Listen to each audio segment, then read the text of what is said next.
Hello বন্ধুরা, good morning সবাইকে। সকাল আবার চলে এলাম নতুন আর একটা ভিডিও নিয়ে। আশা করি সবাই সুস্থ আছে এবং ভালো আছো।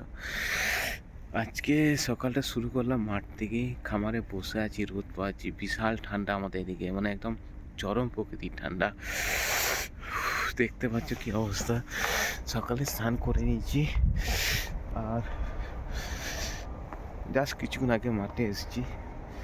ব্যাস, কালকে আসেনি, একজন মারা গিয়েছিল, সেই কারণে যেতে হয়েছিল। এখন মাঠে রয়েছি আর আমার এখানে দৃশ্যটা দেখো, পুরো চারদিকে হলুদে হলুদ, মানে সর্ষে ফুল ফুটেছে, এত সুন্দর লাগছে না জায়গাটা, মানে সাংঘাতিক ভালো লাগছে আমার। তাই ভাবলাম তোমাদেরকে দেখাই। এগুলো সব পেঁয়াজ আছে, সব পেঁয়াজ, এগুলো আমাদের পেঁয়াজ আছে, এগুলো আমার কাকুদের পেঁয়াজ আছে। আর এই কেমন লাগছে বলো, অবশ্যই কমেন্ট করবে। যারা গ্রামে থাকে তারা এই পরিবেশটা উপভোগ করে, বাট যারা শহরে থাকে, বাইরে থাকে, এই সুন্দর পরিবেশটাকে উপভোগ করতে পারে না। তো তাদের জন্যে এই সুন্দর দৃশ্যটা তুলে ধরার চেষ্টা করলাম। এটা কিন্তু আমাদের সোর্সে ছিল না, সোর্সেটা ছিল আমাদের কাকুদের পাশের বাড়ি।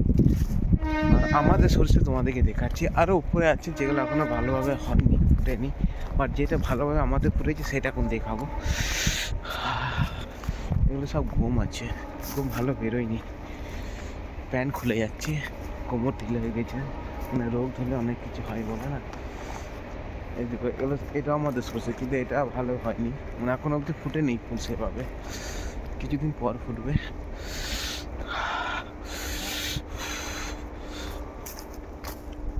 নিয়ে যাচ্ছি আমাদের সরষে বাগানে, দেখো।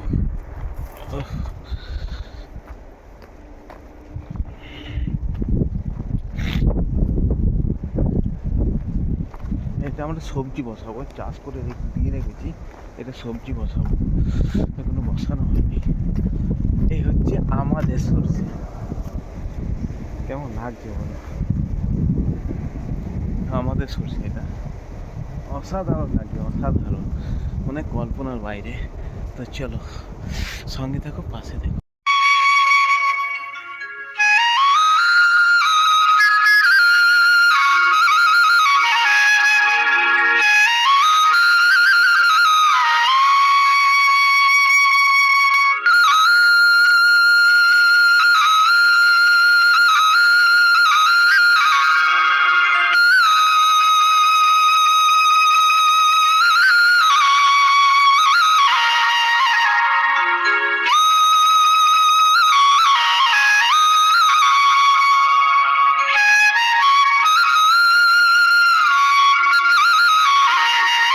তো আজকে আমার বার্থডে, জন্মদিন, আর এই প্রথম জন্মদিনে মাকে পেলাম না কাছে। খুব খারাপ লাগছে যে মা ছাড়া এবছর আমার প্রথম জন্মদিন হচ্ছে। মায়ের কাছে এটাই প্রার্থনা, মা আশীর্বাদ কর তোমার ছেলেটাকে। আমি জানি আমি অনেক খারাপ, অনেক পাপি, তোমাকে আনতে পারলাম না, বাঁচিয়ে তুলতে পারলাম না। এই জিনিসটা সারা জীবন আমার কাছে অপবাদ হয়ে রইল। সবাই যে যা বলুক না কেন, আমি আমার কাছে সারাক্ষণ অপবাদ হয়ে থাকবো।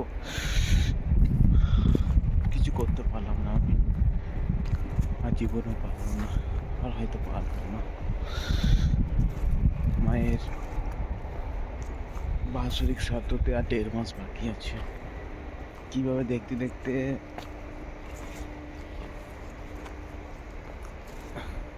এই 11 মাস হয়ে গেল, কল্পনার বাইরে। ভাবা যায় ওই মানুষটা আজকে দিনে এখন অবধি সুস্থ ছিল, বসেছিল রোদে, আর সে মানুষটা শ্মশানের ছাই হয়ে পড়ে আছে একা। যাই হোক, ভালো থাকুক মা, সুস্থ থাকুক, গোবিন্দের কাছে, রাধারানীর কাছে এটি প্রার্থনা। সব মানে কি বলতো, টাকা পয়সা যত থাকুক, মা নেই তো কিছু নেই। সত্যি কিছু নেই। আমি যখন বিশ্বাস করতে পারি না তখন কি করতে পারি? এবারে কিন্তু বাবা বিট আনে নাই।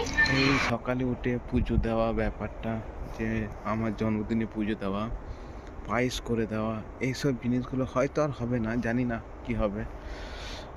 বাট মা থাকুক, ভালো থাকুক, সুস্থ থাকুক। বাট একটাই মায়ের কাছে আসি, মা আশীর্বাদ করে একটু তোমার ছেলেটাকে, যেন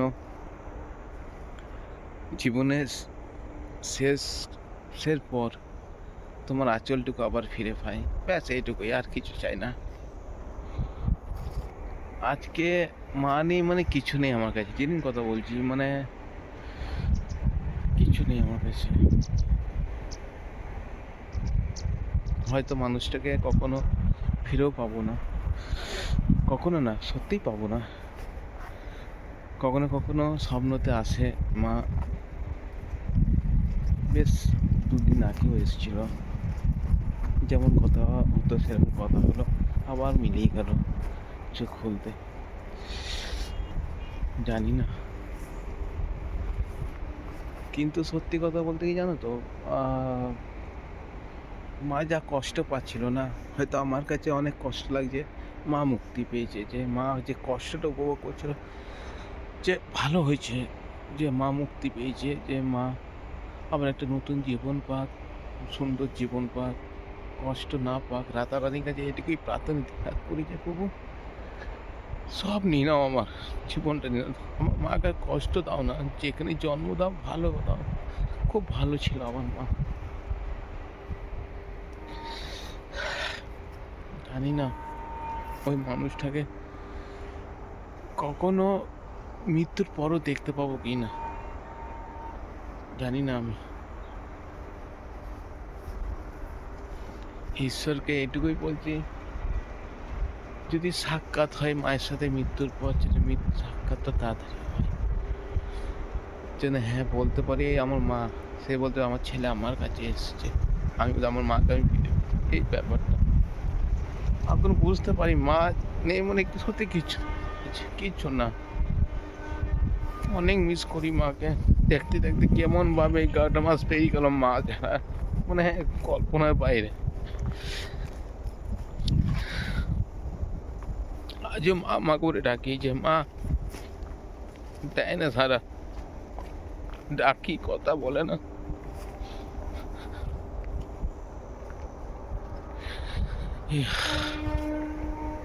যাই হোক, গোবিন্দের কাছে এইটুকুই সবসময় প্রার্থনা রইল, আমার মা ভালো থাকুক, সুস্থ থাকুক। যদি কোনো জায়গায় জন্ম নিয়েছে, যেন গোবিন্দ তাকে আর কষ্ট দেও না, যন্ত্রণা দাও না, যে যন্ত্রণা এই জন্মে পেয়েছিল।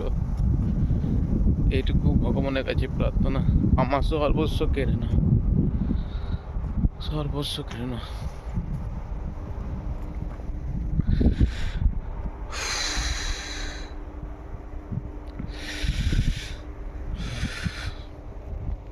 যখন ছোট ছিলাম না, যখন অনেক ছোট ছিলাম, মা মাঝে মধ্যে বলতো, বাবু আমি মরে গেলে কি করবি? মাকে আমি তখন জড়িয়ে ধরে কাঁদতাম, আর বলতাম মা আমাকে ছেড়ে যাস না, আমি থাকতে পারবো না। আর তো কাঁদতাম না, মা বলতো না রে তোকে ছেড়ে কোথায় যাব। কিন্তু সত্যি মা চলে গেল আমাকে ছেড়ে। আর মা যাবার আগে একটা কথা বলেছিল, তো বাবু আমি মরে গেলে সবচেয়ে বেশি তুই কষ্ট পাবি, অনেক কষ্ট পাবি। আর সত্যি বলছি ভাই, মানে এতটা কষ্ট পাচ্ছি না, আমি প্রকাশ করতে পারি না কাউকে যে আমার কষ্টটা, যে হ্যাঁ কত কষ্ট হচ্ছে। মা যাবার আগে বলেছিল, বাবু আমাকে হাসপাতাল নিয়ে যাচ্ছিস, আমি কিন্তু আর ফিরবো না। আমাদের চেষ্টা একটু চাইছিলাম যে মা সুস্থ, একটু সুস্থ হয়ে বাড়ি ফিরুক। দেখো ফিরলো না। মা বলেছিল যে বাবু শেষ সময়টুকু যেন তুই বললে মাথা দিয়ে মরতে পারি। রিসেন্টলি কথা, মা মরার 1-1.5 মাস আগেকার কথা এটা, নিতে পারলাম না। হাসপাতালে বেডে শেষ হয়ে গেল জীবনটা। বলতে পারলাম না মা আমার গলে একবার।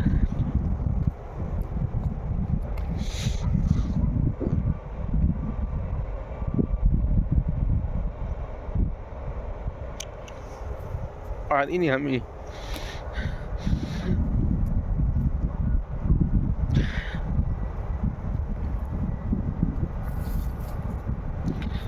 আমি ছেলে রূপেই কলঙ্ক রে মা, কোনো কিছুই পূরণ করতে পারলাম না।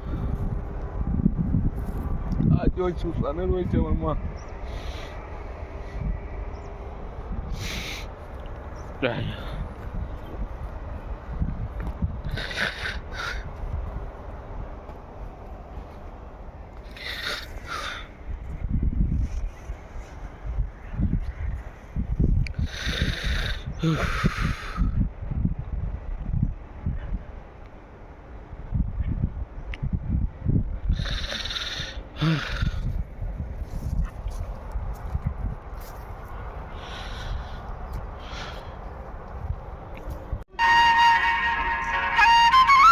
তো 2 নম্বর ব্যাকগ্রাউন্ড মিউজিক।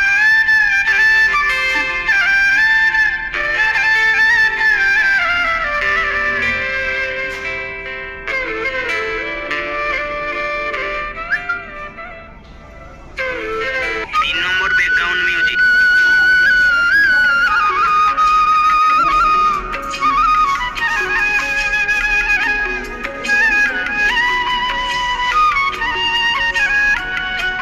এরপর চলো 4 নম্বর ব্যাকগ্রাউন্ড মিউজিক।